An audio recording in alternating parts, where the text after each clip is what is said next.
मंत्रिपदाला स्थगिती देण्यात आली. सकाळी बोललो मी हा विषय. सकाळी आले होते, भरपूर लोक आले सकाळी. काय सांगणार? एक आमच्या रायगडच्या बाबतीमध्ये मागणी होतीच की आमचे 3 आमदार तिथे आहेत. आदरणीय देवेंद्रजींकडे एकनाथ शिंदे साहेबांनी मागणी केलेलीच होती की तिथे आम्हाला या ठिकाणी पालकमंत्रीपद मिळावं. आणि काल पण मी पण स्वतः बोललो होतो की हे आमचे जुने माणसं आहेत गोगावलेजी, त्यांना पालकमंत्रीपद मिळायला पाहिजे होतं. नाशिकमध्ये राष्ट्रवादीने ती मागणी केलेली आहे.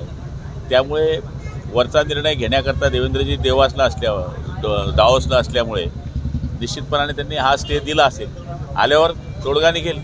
शिंदे यांचे 20 आमदार उदय सामंत यांच्यासोबत आहेत. सरकार स्थापनेवेळीच उदय होणार होता असं संजय राऊत म्हणतात. संजय राऊतच्या बोलण्याला मी काही महत्त्व देत नाही. जे 20 आहे आता ते सांभाळा.